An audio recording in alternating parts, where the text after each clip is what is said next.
Brexit, a huge part of which was I guess it's the same reason that when we... Okay. And you have more immigrants coming in. Okay. I'm so glad Let's not pivot to immigrants. that your guy, Boris, is gone. Right. And hopefully the next one will actually fulfill the promises of Brexit. But how about doing something for the British If I could get a word in and the edgeways, it'd be American appreciated. Here's my point to you.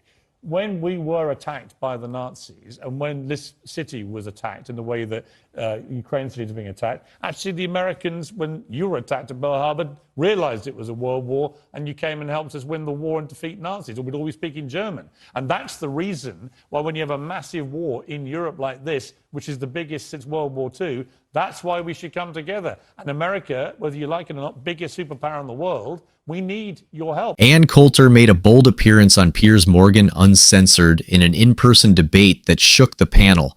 She took on a group of self-proclaimed woke panelists, systematically dismantling their arguments and challenging their perspectives. Even Piers Morgan was left momentarily stunned by her sharp responses. This intense exchange is a must-watch.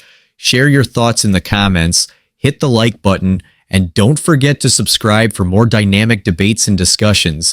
Let's jump into this explosive clip. Let me ask you about Ukraine, because there is, there's a growing sentiment in America that with recession really pretty much here now, surging living costs and so on, that America shouldn't be committing so much money to helping fight a war which some Americans feel has nothing to do with them. Zelensky's answer to that was, actually, this is a war everyone is involved in. It's affecting everybody.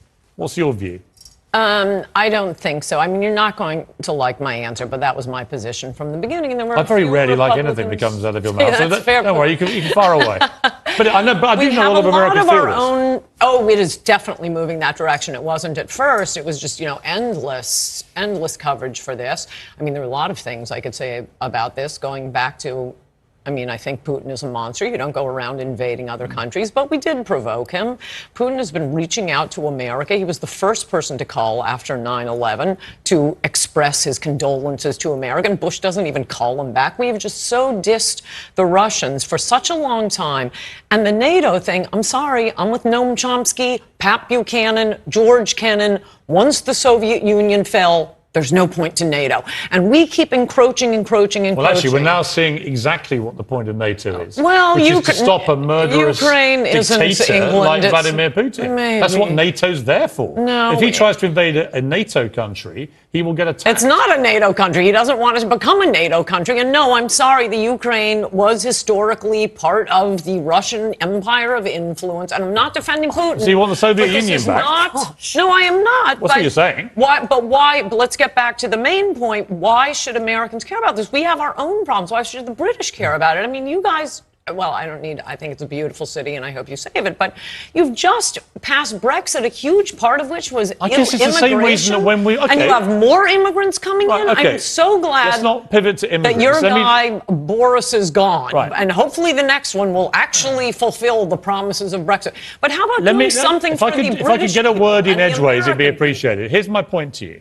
When we were attacked by the Nazis and when this city was attacked in the way that Ukraine city is being attacked, actually the Americans, when you were attacked at Pearl Harbor, realized it was a world war and you came and helped us win the war and defeat Nazis, or we'd all be speaking German. And that's the reason why when you have a massive war in Europe like this, which is the biggest since World War II, that's why we should come together. And America, whether you like it or not, biggest superpower in the world, we need your help. Ann Coulter delivered a strong critique here on Piers Morgan Uncensored, emphasizing how the U.S. and NATO have significantly contributed to the escalation of tensions with Vladimir Putin. She argued that America has the influence to negotiate peace and de-escalate the conflict, but chooses not to.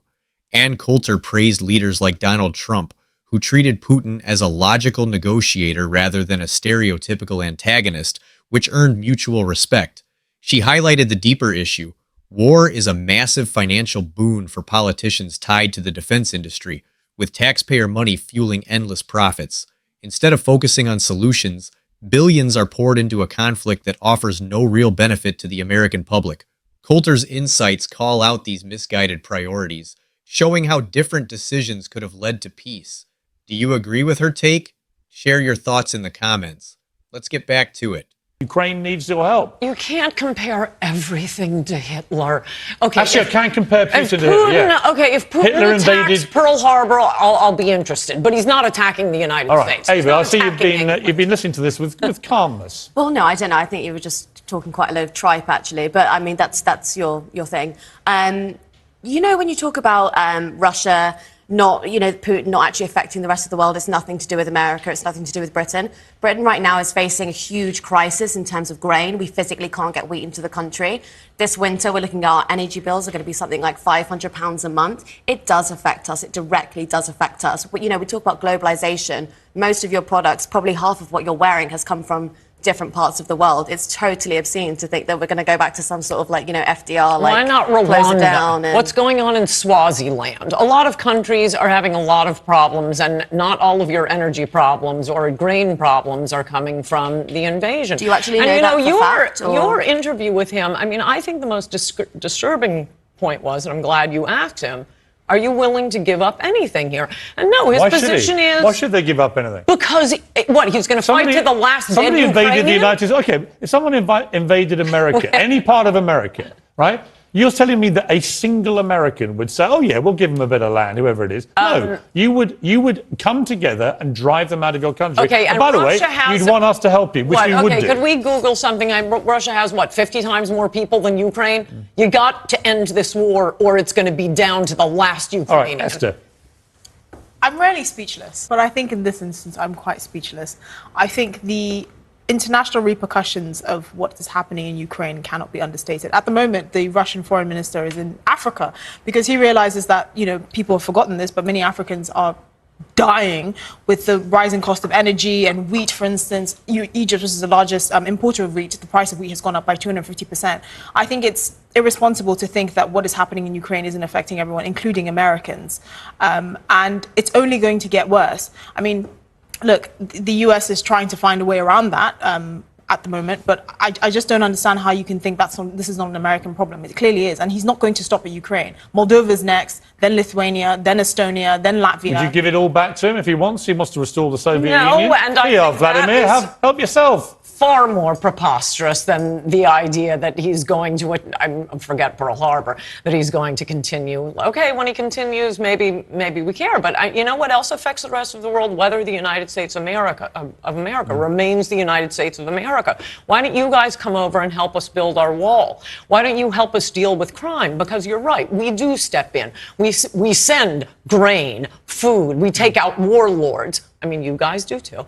But America is mostly a force for good in the entire world, and our country is crumbling right now. So yes, everything has an effect. I'm not saying there's no effect and you can make your 6 degrees of separation. Saving the United States of America, and I think saving Britain, is more important than what is happening in Rwanda, Swaziland, or Ukraine. And Coulter hit the nail on the head, calling out how Americans have been conditioned by schools and the media to view Vladimir Putin as a cartoonish villain.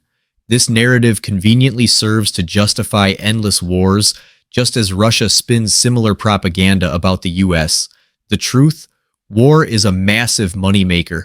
Politicians with ties to weapons manufacturers have little reason to push for peace or bring this conflict to an end. Instead, they profit while taxpayers foot the bill. What's your take? Is Ann Coulter exposing the truth about the motives behind this war, or do you align more with Piers Morgan and his panel? Drop your thoughts in the comments, smash that like button, and subscribe for more thought-provoking discussions.